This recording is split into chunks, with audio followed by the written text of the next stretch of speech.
Good day mga ka-farm lahat. Ayan, so finally, sold na po ang Vlog 120 natin na 2.5 hectare for only 1.4 million. Ayan, so napakabilis po nito na sold in just one day.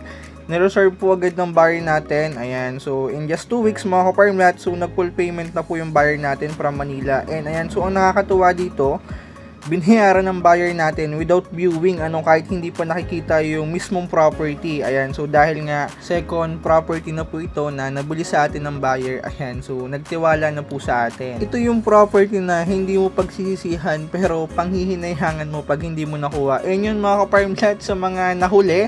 Ayan, so nasa 5 buyer po yung inquiry natin dito. So yun nga lang, nakakalungkot kasi isa lang yung pwedeng makakuha.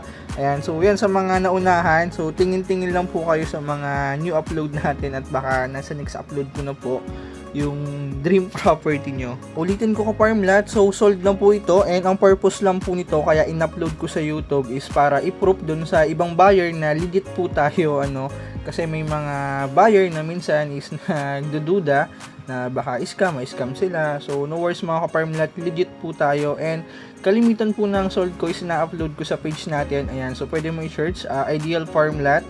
So nasa Facebook page po yan mga ka-farm lot. And if gusto mo bumili ng farm dito sa Quezon at gusto mo magkaroon ng idea kung paano ginagawa yung transaction step by step, ayan, so pwede mo pong panoorin yung video hanggang dulo. So ituturo ko dito kung paano yung step by step ng transaction and ano yung kailangan natin i-consider and i-clarify before natin bilhin yung property.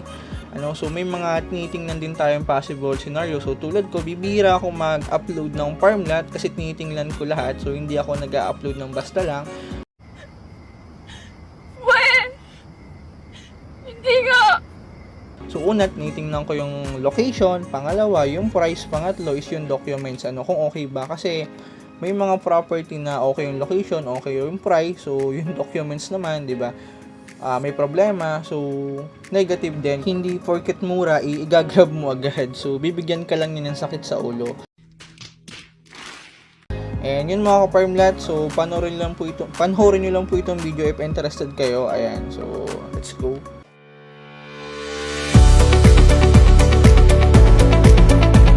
Good day ka-farm lot. Ayan, so bali nasa town proper po tayo ngayon ng Calawag. And susundin ko lang po yung pricer natin from Gumaka pa. And bali yung buyer po natin is nasa bahay na po ng seller. So yun yung napagkasunduan nating meeting place para hindi crowded and safe po yung buyer natin. Pasok tayo dong kuya. Papasok tayo.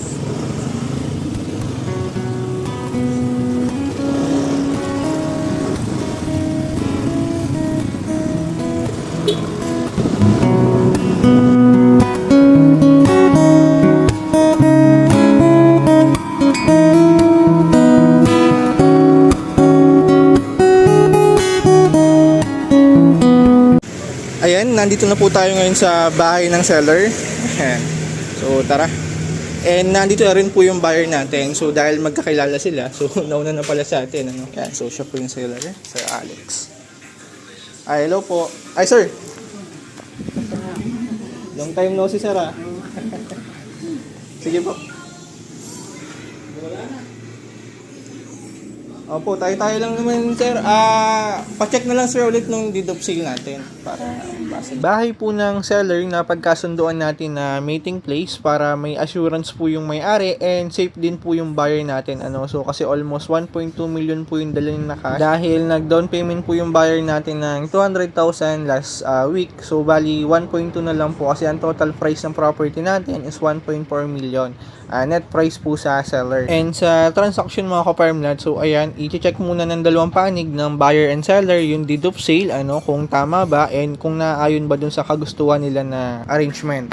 And yan, so after mabasa yung deed of sale ng dalawang panig and pipirma po ang buyer at seller sa deed of sale before i-notarize. And syempre, pipirma din tayo as a witness. Ayan. So magbibigay na po tayo ng payment sa seller and after naman yan, so isosurrender naman po ng seller lahat ng documents na hawak na nila regarding dun sa property, tax deck, certified true copy ng title, and especially yung title po ng mismong property. Napakabait naman po ng seller natin, so nag-abala pa ng merienda. Ayan, so napakasarap ng pansit. After payment, so diretso po tayo sa property. Ayan, bali first time pong makakarating dito ng buyer natin, ano. So binili niya yung property, I mean binayaran niya without viewing. So kahit sa video lang, dahil nga second property na nabili sa atin, so by trust na lang po, nagtiwala na yung buyer sa atin. So binili niya or binayaran niya kahit hindi pa nakikita, ano. So first time niya po ito mararating. And ito naman mga ka-farm land, so ito yung property na hindi mo pagsisisihan, ano, pero panghihinayangan mo pag pinalampas mo. Yan, so bali ito po yung first time na makarating yung buyer natin dito sa property, ano, dahil nga binili niya without viewing. Ayan, so after payment, diretso po tayo sa property. Ayan. Ay, naihi sir. Hello ma'am. Ayan, so dahil nga tiga rito lang din si sir sa mismong Calawag, Quezon, ano, so malapit lang din sa kinalakihan niyang lugar dati. Ayan. So bali ito po yung nabili na ni sir na 2.5 hectare mga ka-farm lot. Ayan, so na 1.4 million. Napakaganda po nito. So sa ngayon nagsisimula na silang magtanim. Ayun, kung mapapansin yung nakaraan, halos madumi. Opo, dito yan sir, dito yung boundaries niya. Bumula. Ito sir, yan yung nabenta rin namin dati. Ang nakabili niyan Seaman din. Ito. Oo, Si yung Man din ang karating may-ari niya. niyan. Seaman din ang nakabili. Ngayon, ito pa. Ito pa. Yan, oo, pag ganun. Yung mataas Inyo pa rin yan. Sakop ito. Iyo pa rin yan. Tapos nga papunta rito hanggang gano'ng kalayo. May bakod yan, oh. Ay, ito sir yung boundaries nyo. Yung bakod na yan. Ito. Ayan. Ito, itong bakod na to.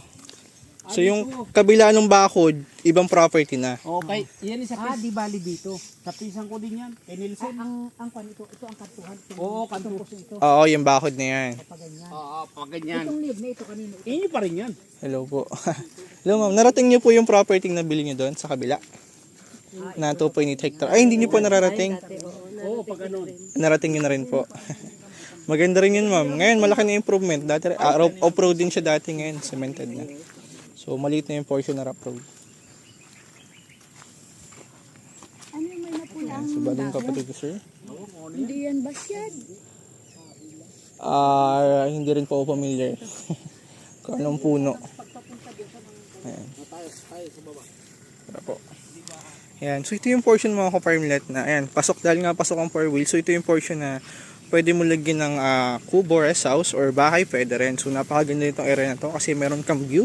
Kitang-kita mo yung baba ng property mo. Ayan. So, ito rin po yung malaking bridge na hinighlight ko sa video nang in-upload natin. Ano. So, vlog 20 po yan. Kung gusto nyo mapanood yung full video natin. Pero yun nga lang po, sold na. Ayan. So, yung buyer po natin is from Manila pa. Nagbiyahe siya kanina madaling araw, 6 AM. And nakarating po siya dito pasado 12. Ayan. So, after transaction, diretso po tayo dito sa farm para i-visit. So, ngayon lang din yan narating. Ayan. Maganda to sir pag nalinisan. Maganda yan pag nalinisan. Papunta rito hanggang diyan. Oo, yan sir. Ito sir yung magandang bahayan. Yung portion na tinigilan nyo. Ganda magbahay dun. Ayan, so yan yung boundaries. Wow, panalo to. Lalo na pag nagkaroon ng tanim. So sa ngayon, nagsisimula pa lang po silang magtanim. Ano. Ayan. So, duduka lang po ng lupa para lumambot. Tayo ko po dun sa mga first timer buyer or nagpaplano ka palang bumili ng property, ano. So, always check the document. So, before nyo bilhin. So, unang-una, so, i-check nyo muna yung title. So, hingi kayo ng ID ng seller kung same ba yung name niya dun sa ID at dun sa title. So, second, request po kayo ng CTC, yung Certified True Copy ng title. So, ang purpose po niyan, para malaman natin kung may notation, kung yan ba ay nakasangla o nabenta na o na-transfer na, para malaman natin yung case ng title and kung ano yung pinagmulan. So kung sakali namang merong conflict sa pangalan, kung iba yung name sa ID or dun sa title, I mean kung may mali na letter, so pwede naman po nating affidavit yan ng same person or syempre depende pa rin dun sa case kung iba talaga yung name. So syempre ibig sabihin hindi sa kanya nakapangalan, baka nabilang nila dati. So babaybayin natin yon kung buhay ba o kung patay na, kung ilan yung anak. So babaybayin natin, hindi kumot may titulo, i-grab mo agad. So titingnan din natin yung mga possible scenario. Meron po akong mga buyer na na-encounter na nahihirapan silang i-transfer yung papel kasi unang-una nahihirapan silang hanapin yung mga heirs o yung mga tigipagmana kasi nga kalimitan minsan second owner na yung nagbebenta, so nahihirapan na silang hagilapin dahil nga minsan malalayo, yung iba patay na. So para maiwasan natin yung sakit sa ulo, so before nyo pa siyang bilhin, so check nyo na muna yung documents. So first step mga ka-farmlat sa pagbili ng property, so after nyo ma-check yung documents, so mag-execute po tayo ng deed of sale ng buyer and seller. So after deed of sale, i-check natin yung amilyar kung bayad, kung hindi babayaran natin. So although sagot po yan ng may-ari, pero merong seller minsan na ito yung presyo ko pero wala na akong sagot sa titling, so pwede yun, basta mura yung property, so pwede mong shoulderin yung amilyar, kasi ang amilyar naman po ng properties hindi naman ganun kalaki, so depende kung ilang taon nang hindi bayad. Kung medyo matagal na, so medyo malaki yon. So pwede kang mag-request na hati kayo or pwede mo ipasagot sa kanila kasi yung time naman na yan, sila naman yung nag-benefit sa property, so sila yung nakinabang ng mga panahon na yan, kaya dapat lang na sagutin po talaga ng seller. And kung medyo mura naman nga talaga yung benta nila, so pwede nating i-shoulder yon. So ngayon mga ka-farmlat, after nyo bayaran yung amilyar, so punta po kayo sa kung saan located yung property. So kukuha kayo ng tax declaration and land and non-improvement. So requirements po yan sa ROD before nyo transfer yung title. So after nyo namang makakuha ng land and non-improvement tax declaration, so ipapanotarize na po yung deed of sale. And requirements naman yung deed of sale natin para sa BAR, so kasi diyan babase ang BAR ng tinatawag natin na CGT or zonal value ng property, so magbe-base siya kung alin yung mas mataas, kung yung bentahan ba or yung zonal. Kung alin mas mataas, doon babase ang BAR ng which is 6% po yan ng bentahan. Kung sa 1 million is 60,000 po yan. So no worries mga ka-farmlat kung medyo malaki ang price ng property, kasi pwede naman natin gawing dalawang deed of sale, isang mababa, isang mataas, and yung mababa, yun po yung ipapasok natin sa BAR. So depende pa rin kung alin yung mas mataas, doon babase ang BAR kung zonal value. Pero common naman po na mas mataas ang zonal ang presyo ng lupa kaysa sa zonal value pagdating dito sa Quezon compare sa Manila na talagang halos ginto na talaga ang zonal, na halos 1,000 pesos na per square meter. So dito naman mga ka-farmlat, nagre-range lang tayo ng 15 pesos, 35, 40, and pinakamataas na po ang 100 pesos na per square meter. So sa mga developed na area na po yan, tulad ng Tagkawayan, Quezon, ayan. So pero sa part ng Calawag, Lopez, so mura pa po ang zonal value dito, lower than the seller price ng owner.